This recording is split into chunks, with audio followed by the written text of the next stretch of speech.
आजी दे तो पोटवरी पुरे म्हणाल तोवरी. प्रस्तुत प्राप्त प्रसंगी प्राप्त वेळी चिंतन रूपी सेवेसाठी जो निवडलेला अभंग आहे हा जगद्गुरु जगतमान्य देहूचे सुप्रसिद्ध साधू वैराग्याचे महावीर ज्ञानेश्वर तुकोबराय यांचा हा 4 चरणाचा अभंग असून काल्याच्या प्रसंगातील आहे. विठ्ठल विठ्ठल विठ्ठल.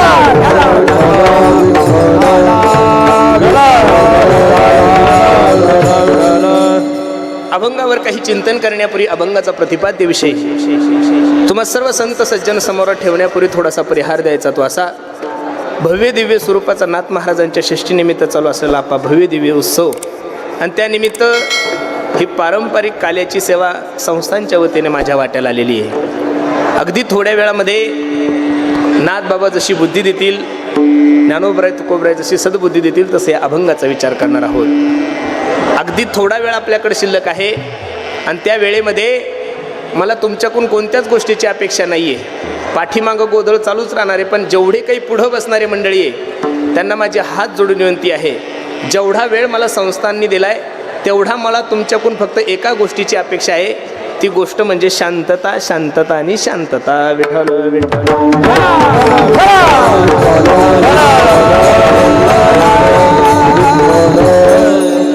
आपण सर्व पुण्यवान मंडळी आहोत, भाग्यवान मंडळी आहोत. का? नाथ बाबाच्या दरबारात तुम्हाला आणि मला काल्याची सेवा करण्याचा योग जीवनामध्ये प्राप्त झाला आहे. मी नेहमी सांगतोय गड्यांनो, परमार्थातला कोणताही ठेवा माणसाच्या जीवनामध्ये प्राप्त होण्यासाठी माणसाच्या जीवनाचं अनेक जन्माचं पुण्य असावं लागतं.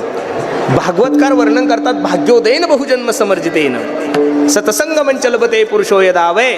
विको कमी करे दादा. अज्ञान हे तुकृत मोहम्मद अंधकारणाशम विदाय हि तदोदयते विवेकः. काहीतरी पूर्वजन्मीचं पुण्य असल्याशिवाय, काहीतरी पूर्वजन्मीचा ठेवा असल्याशिवाय माणसाच्या जीवनामध्ये एवढा सुवर्णयोग कसा प्राप्त होईल. बहुत सुकृताची जोडी म्हणून विठ्ठली आवडी. अरे महाराष्ट्रामध्ये 11 ते 12 कोटी लोकसंख्या आहे. याच्यापेक्षा थोडी जास्त असू शकते पण कमी नाहीये. मग सर्वांच्या नशिबात काला नाहीये महाराज, बरोबर आहे का नाही? सर्वांच्या नशिबात नाथ महाराजांची षष्टी नाहीये. बसणारी मंडळी, आपण सर्व पुण्यवान आहोत. पुण्यवान म्हणण्याचं कारण असं आहे की तुमच्या आणि माझ्या जीवनामध्ये हा सुवर्णयोग तुम्हाला आणि मला प्राप्त झाला आहे. विठ्ठल विठ्ठल. कुंडलिक वरदा श्री त्यागदेव शांती ब्रह्म एकनाथ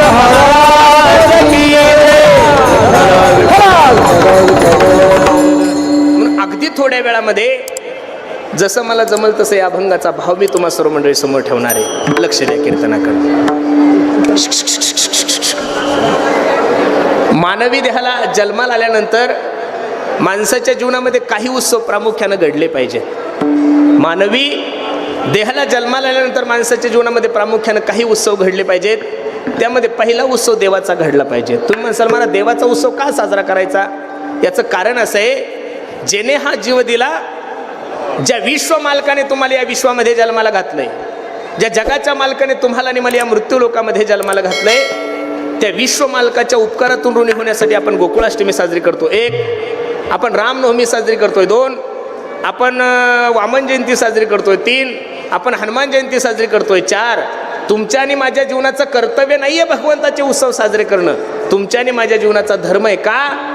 ज्या विश्व मालकाने तुम्हाला या विश्वामध्ये जन्माला घातलंय त्या विश्व मालकाच्या उपकारातून ऋणी होण्यासाठी आपण हे उत्सव साजरे करतोय. पण मला तुम्हाला सांगायचं आहे, भगवंताचा उत्सव तुमच्याही जीवनामध्ये नाही घडला, भगवंताचा उत्सव माझ्याही जीवनामध्ये नाही घडला तर भगवंत नाराज होत नाही. पण साधूचा उत्सव जर तुमच्याही जीवनामध्ये नाही घडला आणि साधूचा उत्सव जर माझ्याही जीवनामध्ये नाही घडला तर देव कसा होतो? नाराज होतो. देवाचं एक वाक्य खूप सुंदर आहे. देव सांगतोय पहा, मैं संतन को दास संत मेरे मुकुट मनी.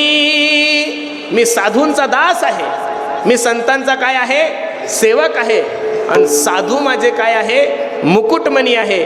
म्हणून बसणारे मंडळी, साधूचा उत्सव केला, भक्ताचा उत्सव केला, देवाचा उत्सव केला की माझा जगाचा मालक असा गदगद होतो. महाराज काय होतो? गदगद होतो. विठ्ठल विठ्ठल. प्रबल जास्त झालंय, प्रबल खूप झालंय. शिट्टी वाजते. वरदा श्री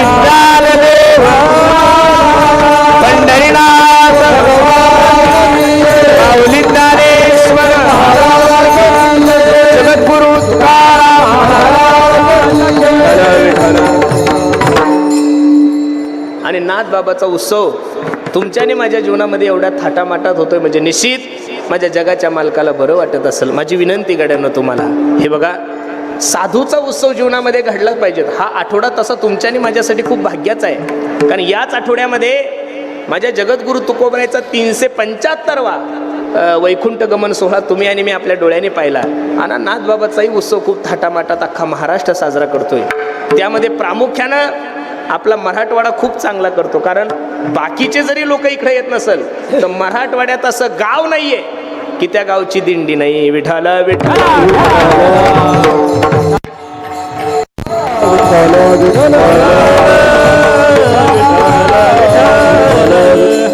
म्हणून तुम्हा सर्व मायबापांची सेवा करण्यासाठी निवडलेला अभंग मी जगद्गुरु तुकोबरायचा आहे. अगदी थोड्या वेळामध्ये अभंगाची भूमिका मला तुम्हा सर्व मंडळी समोर ठेवायची. काल्याचं कीर्तन आहे आणि काल्याचं कीर्तन म्हटल्यानंतर थोडी कालवा होणारच आहे महाराज, बरोबर आहे का नाही? एवढ्या कालवामध्ये तुमच्या सर्वांचं लक्ष माझ्याकडे केंद्रित करण्यासाठी माझं किती रक्त जळतं हे तुम्हाला बसल्या ठिकाणी नाही कळणार. ज्या दिवशी तुम्ही कीर्तनकार असाल त्या दिवशीच कळेल, तोपर्यंत कळणार नाहीये. बरं, तुमच्या समोर कीर्तन करणं साहजिक आहे, कारण दररोजच लोकांसमोर कीर्तन करतो. पण कीर्तनकार ज्यांनी घडवले, ज्यांनी कीर्तनकार घडवले, ज्यांनी विद्यार्थी घडवले, ज्यांनी महाराज घडवले, ज्यांनी कथाकार घडवले, ज्यांनी संप्रदायाचे निष्काम करणारे सेवक घडवले, अशा महात्म्यासमोर कीर्तन करायचं म्हणजे थोडं अंतकरणामध्ये भीती आहेच. कारण की वैराग्यस्य परामूर्तीम आमचे रखमाजी बाबा सुद्धा समोर बसलेले. मला आल्यानंतरच सांगितलं की बाबा कीर्तनाला आहे. बाबा कीर्तनाला म्हणल्याबरोबरच माझ्या पायाला गोळे तिथंच यायला लागले होते, बरोबर आहे का नाही? ठीक आहे, तुमच्या समोर साहजिक आहे, पण ज्यांनी जीवनभर निष्काम भगवंताची सेवा केली, संप्रदायाची सेवा केली, अशा माणसाच्या समोर सेवा करायला थोडी अंतकरणामध्ये भीती वाटते. विठ्ठल विठ्ठल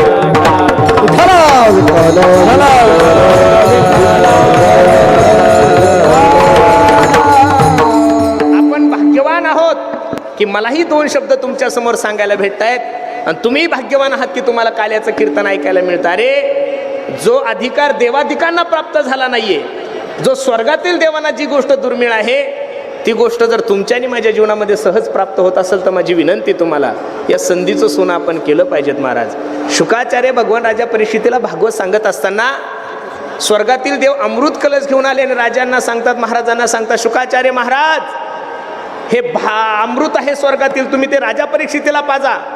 राजा परीक्षिती अमर होऊन जाईल आणि ते भागवत अमृत तुम्ही आम्हाला द्या.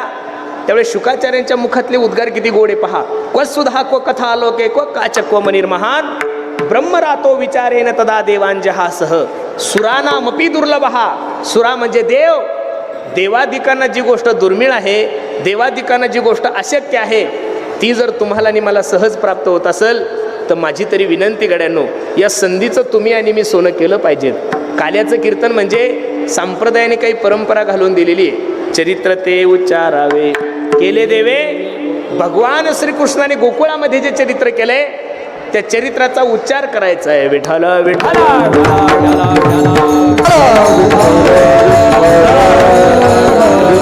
कसे चरित्र केले नारायणे रांगता गोधने राखिता है. रांगता गोधने राखिता है. रांगता गोधने राखिता है.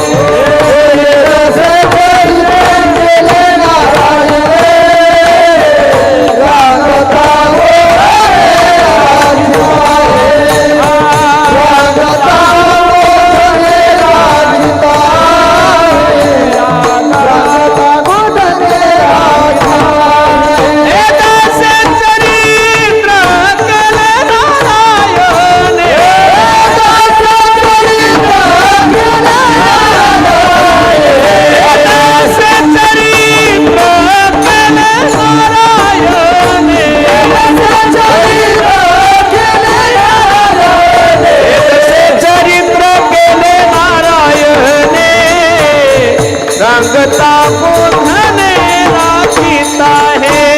रांगता गोधने राखिता है. रांगता गोधने राखिता है.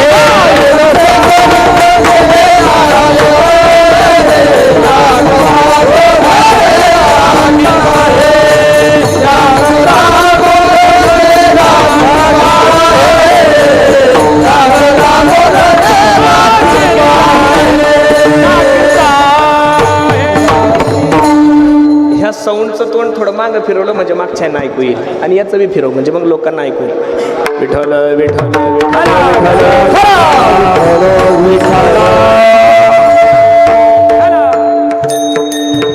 विठ्ठल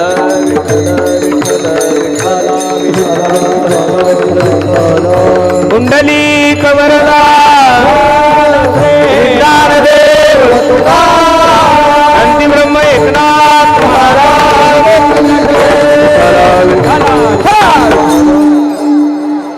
एदसे चरित्र केले नारायणे, रांगता गोदने राखीत आहे. माझी वाणी तुझे वर्णी गुणनाम, ऐसे देही प्रेम काही का. लक्ष देऊन ऐका. भगवंताने गोकुळामध्ये जे चरित्र केले त्या चरित्राचा तुम्हाला आणि मला उच्चार करायचा. भगवंताच्या अवताराचा इतिहास तुम्हाला आणि मला ज्ञात आहे. यदा यदा ही धर्मश ग्लानिर्भवती भारत अभ्युत्थानम धर्मश तदात्मानं सृजाम्यहं परित्राणाय साधूनां विनाशाय च दुष्कृतां धर्म संस्थापनार्थाय संभवामि युगे युगे. ज्या ज्या वेळेस या धर्मावर ग्लानी येते, ज्या ज्या वेळेस या धर्मावर संकट येते, त्या त्यावेळेस माझा जगाचा मालक अवतार घेतो. तुलसीदासजी ती गोड वर्णन करतात पहा. जब जब होए धर्म की हानि बाढ़ही असुर अधम अभिमानी, तब तब धरी प्रभु विविध शरीरा हो हरहि कृपा निधी सज्जन पीरा. माय बाप, ज्या ज्या वेळेस या धर्मावर ग्लानी येते, ज्या ज्या वेळेस या धर्मावर संकट येतं, त्या त्यावेळेस माझा जगाचा मालक अवतार घेतो.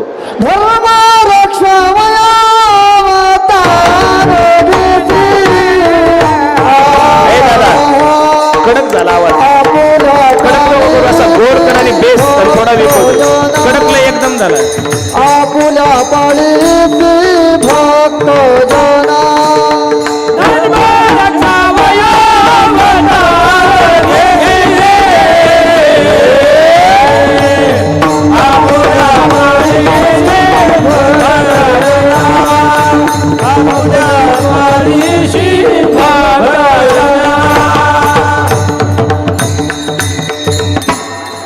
धर्मरक्षावया अवतार घेसी आपुल्या पाळीसे भक्तजना अंबऋषीसाठी जन्म सोशिले दृष्ट निर्दाळिले किती एक. ज्या ज्या वेळेस या धर्माच्यावर ग्लानी येते, ज्या ज्या वेळेस या धर्मावर संकट येतं, त्या त्यावेळेस माझा जगाचा मालक अवतार घेतो. द्वापार युगाची परिस्थिती तीच झालेली आहे. कंस, दंतवक्र, शिशुपाळ यांचा एवढा सुळसुळाट झालाय, आणि पाप वाढल्यानंतर सर्वात मोठं दुःख जर कोणत्या व्यक्तीला होत असेल तर पृथ्वी मातेला होतंय. वत्सरूपी पृथ्वी ब्रह्म्यापासी जाये, नेत्री वाहे तोय सांगत असे. पृथ्वी माता ब्रह्मदेवाला सांगू लागली, हो ब्रह्मदेवा, पापी जे अभक्त दैत्य जे मातले धरणीसी झाले ओझे त्यांचे दिदलासे त्रास ऋषी मुनी सकाळांना पूजिती कोणी देवा एक. ब्रह्मदेवा, राक्षसांच्या भीतीने ब्राह्मण देवता यज्ञ करत नाहीये, राक्षसांच्या भीतीने महाराज लोकांनी कीर्तन बंद केलेले, राहिले यज्ञ मोडीले कीर्तन पळाले ब्राह्मण दैत्याबेने. ब्रह्मदेव म्हणले काळजी करू नका, चला आपण भगवान विष्णूकडे हे घराणं घेऊन जाऊ. सगळे देवता एकत्रित झाले आणि भगवान विष्णूंकडे गेले आणि भगवान विष्णूंची स्तुती सुरू केली. शशंक चक्रम सकरीत कुंडलम सपीत वस्त्रम सरशिरोक्षणम सहार वक्षस्थलकस्त्वश्रियम नमामि विष्णुम शिरसा चतुर्भुजम श्री अनंता मधुसूदना पद्मनाभा नारायणा जगव्यापका जनार्दना आनंदगणा विनाशा. मायबाप, परमार्थ असो का संसार असो, तुम्हाला जर एखाद्या माणसाकडून एखादं काम करून घ्यायचं असेल ना, तर फक्त तुम्ही गोड बोलायचं शिका. काय शिका? गोड बोलायचं शिका. अरे स्तुती जर माझ्या पांडुरंगाला आवडत असेल, स्तुती जर माझ्या भगवंताला आवडत असेल, तर स्तुती आपल्यासारख्या सामान्य माणसाचं काय घेऊन बसली महाराज. आणि स्तुती ज्याला जमली तो एक नंबरचा कीर्तनकार, ज्याला कोणाचीही लाल करता आली तो एक नंबरचा कीर्तनकार. अवघड झालेलं आहे महाराज. आता हल्ली तर एवढं अवघड झालं बाबा, माफी मागून बोलतोय. आमच्या नशिबात 2 कीर्तनं खूप होतात, एक वर्ष श्राद्धाची आणि एक वाढदिवसाची. आणि वर्ष श्राद्धाच्या कीर्तनाला तर महाराष्ट्रातला 100%पैकी 100% कीर्तनकार खोटं बोलतो. तो दारू पिऊन माणूस मेलेला असतो आणि आम्ही कीर्तनात अभंग घेतो. याच्यासाठी केला होता अट्टास, शेवटचा दिवस गोड, म्हणजे महाराजाही नरकात तो तर पहिलाच नरकात असतो ना, ऐकणारही नरकात. अवघड झालंय महाराज. शेवट तो भला माझा भाऊ गोड झाला. हा अभंग बेवड्यांसाठी नाहीये, हा अभंग दारू पिणाऱ्यासाठी नाहीये, ही जगद्गुरु तुकोबरायचा अभंग आहे. काही काही तर त्या पश्चिम महाराष्ट्रात अशी परंपरा आहे, वर्ष श्राद्धाचं कीर्तन संपलं की फुलं फेकत असताना आम्ही जातो तुम्ही कृपा असू द्यावी हा अभंग आहे. अरे हा जगद्गुरु तुकोबराच्या वैकुंठ गमनाचा अभंग आहे आणि तो अभंग आता कुठेही वापरायला लागले. एक वर्ष श्राद्धाला आणि दुसरं वाढदिवसाला, ज्यांना अख्खा देश लुटेला असतो आणि आम्ही इथं अभंग घेतो. अकल्प विश्व व्हावे तया, कठीण ताळा झालाय. भगवंताचं एवढं गोड वर्णन केलं महाराज, भगवंत गदगद झाला आणि भगवंताने सर्व देवतांना आव्हान केलं, काळजी करू नका. आकाशाची वाणी सांगे सकळासी,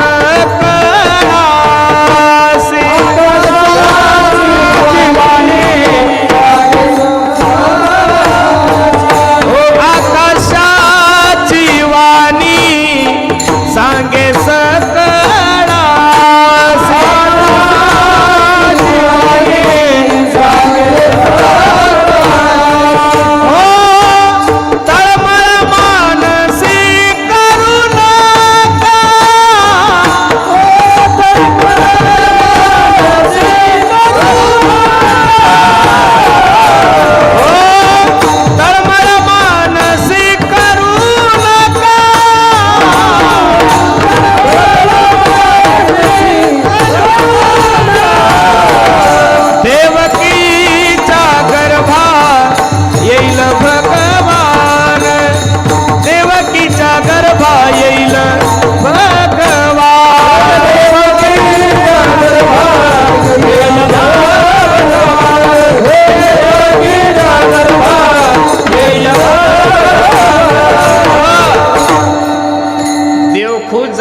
आश्वासन दिलं, हे बाबांनो काळजी करू नका. आकाश सांगे सकळासी, तळमळ मानसी करू नका. देवकीच्या गर्भा येईल भगवान, रक्षिल ब्राह्मण गायी भक्त. ठरलं महाराज. अवतार घ्यायचं म्हणल्यानंतर एकट्याला कसं जमल. शेषाप्रती बोले लक्ष्मीचा तो वर, चला अवतार घेऊ आता. ओ शेषराव, अवतार घ्यायचा आहे आपल्याला. शेषाने हात जोडले, बाबा मी सर्वांच्या नादी लागेल पण तुझ्या नादी लागणार नाही. का? मागच्या जन्मात मी तुझा लहान भाऊ झालो, 14 वर्षाचा उपवास करावा लागला. भगवंताने सांगितलं, ऐक लक्ष्मणा, पूर्वी तू अनुज झालासी कनिष्ठ, सोसियले कष्ट माझ्या सवे, आता तू वडील होई बा सर्वज्ञा पाळील मी आज्ञा तुझी बारे. तू आता माझा मोठा भाऊ हो, मी सर्व तुझं ऐकेल. भागवत जर तुम्ही ऐकलं ना महाराज तर 18,000 श्लोक आहे, 365 अध्याय, 12 स्कंद आहे. मला एक श्लोक असा दाखवा की बलराम दादाचं भगवान श्रीकृष्णाने कुठं ऐकलं. अजिबात नाहीये. लक्ष्मी आईसाहेबाला सांगितलं कौंडण्यपुराशी जावे तुम्ही. अवताराचं ठरलं महाराज. वसुदेवा देत देवकी बहीण लग्नामध्ये विघ्न झाले ऐका. कंसाची लाडकी बहीण वसुदेवाला देठी, थाटामाटात मिरवणूक निघाली, आकाशवाणी झाली, कंसा ए कंसा, ज्या बहिणीची एवढी थाटामाटात मिरवणूक घेऊन चालला असणार आहे, तिच्या पोटी येणारा 8वा मुलगा तुला मारणार आहे. खरं सांगा, आपल्या बहिणीचं पोरगा आपल्याला मारणार आहे हे भावाला कळल्यानंतर तिला काही पैठणी थोडा घेऊन देणार आहे महाराज. तो घेऊन या खडग माराया धावला, हात तो धरिला वसुदेवाने हात पकडला, हे कंसा, स्त्रीची हत्या करणं ब्रह्मपातक आहे वेड्या, हे पाप करू नको. तुला हिच्या पोटी येणारा मुलगा मारणार आहे ना, आम्हाला कारागृहामध्ये ठेव. मुलगा झाला की मी तुम्हाला आणून देतो. सर्वांना चरित्र भाग ज्ञात आहे. हजारो कीर्तनकाराचे कीर्तन आपण ऐकलेले. पहिलं मुलगा झाला, वसुदेवाने हातात घेतला आणि वसुदेव कुठे गेले? कंसाकडे गेले. पण मला एवढंच सांगायचं, कंस सुद्धा मनातल्या मनात विचार करू लागला, मला आता 8वा मारणार आहे. पहिल्याने काही केलं नाही. पण नारदजी विचार करू लागले, याने जर 6 नाही मारले त्याचं पाप भरणार नाही. पुण्य सारावया भेटे देव ऋषी वधी बालकाशी. पहिला मारला, दुसरा मारला, तिसरा मारला, चौथा मारला, 5वा मारला, 6ही मारित दुराचारी, 7वा जो गर्भयोग मायाने. आश्चर्य करीत जगा माझी. आता 8व्याची तयारी सुरू झाली. नामदेवराय किती गोड वर्णन करतात महाराज. शास्त्र असं सांगतंय, एखादी माय माऊली गर्भवती असेल, तिला 7वा 8वा 9वा महिना जर चालू असेल तर विज्ञानही सांगतंय, शास्त्रही सांगतं, त्या माय माऊलीचा चेहरा एकदम गोरापान दिसतो. का? त्या गर्भाचं तेच त्या माय माऊलीच्या चेहऱ्यावर आलेलं असतं. मला इथं बसणाऱ्या सगळ्या आई बहिणांनी एक छोटासा प्रश्न करायचा आहे. आपल्या घरात जर एखादं छोटंसं मुलगा जन्माला येत असेल तर तुमची आणि माझी बहीण एवढी गोरीपान दिसती. ज्या माय माऊलीच्या गर्भामध्ये साक्षात जगातला सर्वात सुंदर व्यक्ती असेल त्या माय माऊलीचं तेज नामदेवराय वर्णन करतात. देवकीचे तेज दिसे जैसा आणि कंसाचे हृदय जळत असे. भगवंताच्या अवताराची वेळ जवळ आली. दशरथे मारिला तोची होता मास, वर्षा ऋतू असे कृष्ण पक्ष, वसुनाम तिथी बुधवार असे शुक सांगत असे परीक्षिती. सर्वांना प्रमाण पाठ आहे. अयोनी संभवनो हे काही श्रमे नामयाचा स्वामी. 8 वर्षाची मूर्ती देवकी मातेसमोर प्रगट झाली. देवकी माता रडायला लागली. सोडा सोडा मिठी लपवा लपवा जग जेठी जनी कंसासी कळेल माझ्या बाळासी मारेल. देवानं सांगितलंय आई काळजी नको करू ग, कंस मला काय मारणार आहे, मी त्याचं तेरसं खाल्लेलं आहे. फक्त माझी एक विनंती तुम्हाला. भगवंतानी जी विनंती केली महाराज किती गोड वर्णन करतात पहा. नंदाच्या घराला नंदाच्या घराला मजने गोकुळ शिट्टी मारतोय मजने गोकुळाला नंदाच्या घराला नंदाच्या घराला. पुढचा आवाज कमी कर, पुढचा आवाज कमी कर, माझा मागचा वाढ.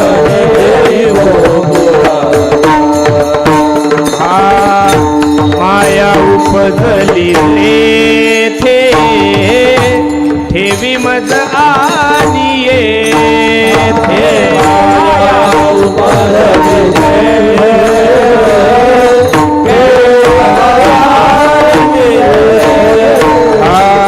माया उपजली तेथे ठेवी मज आणि येथे.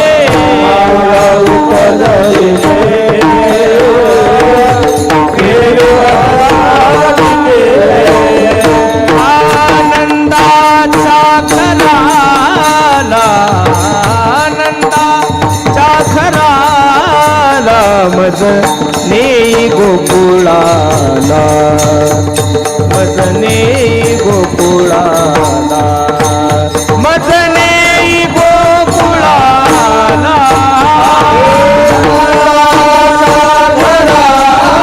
आवाज कमी त्याच्यामुळे शिट्टी मारतो माझा कमी कर, स्टेजवरचा कमी कर, मागचा वाढव.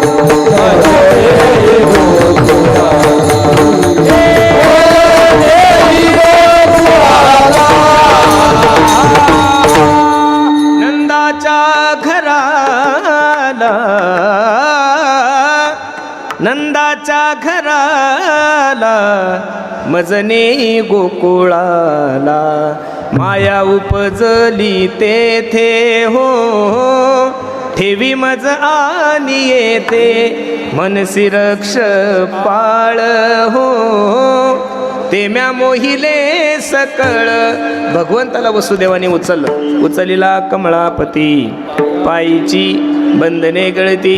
गोकुळामध्ये भगवंताला नेऊन ठेवलं, मायेला घेऊन आले. रडे माया करिया कांत नामा मने उठते दूत. 8वा जन्माला आला म्हणून कंस धावत पळत आलाय. 8वा जन्माला आलाय, 8वा जन्माला आलाय. देवकी माता सांगते दादा अरे तो मुलगा नसून मुलगी तुला काय करणार आहे.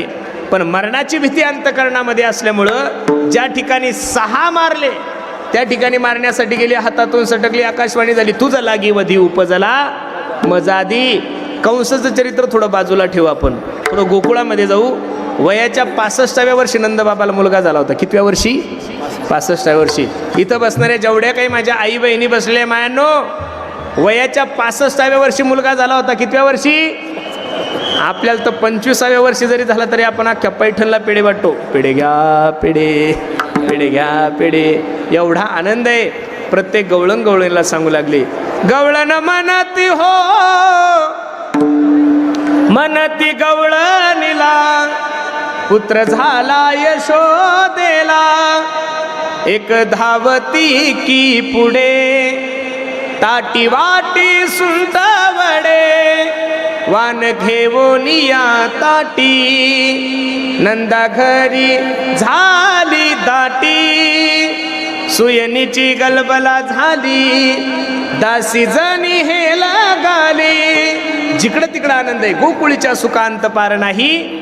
बाळकृष्ण नंदा घरी आनंदी झाला लक्ष्मीचा तो वास. चिंता ती पळाली गोकुळा बाहेरी प्रवेश भीतरी केला देवे.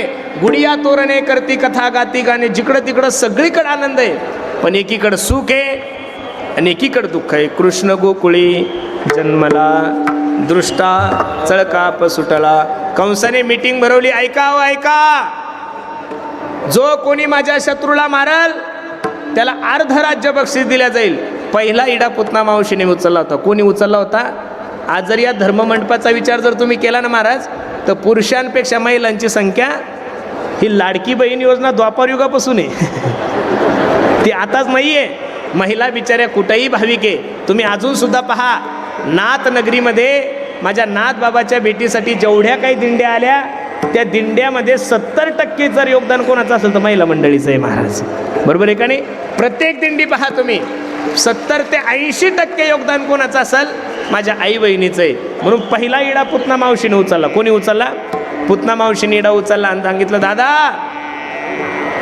काल परवा जन्माला आलेलं पोरग, त्याला मारण्यासाठी अर्ध राज्य काय करायचं हे काम मी तुझं फ्री करून देते. आणि पुतना भगवंताकडे गेली, सुंदर असा शृंगार करून गेली. यशोदे, बाळ झालंय, तुला सांगितलं नाही तू?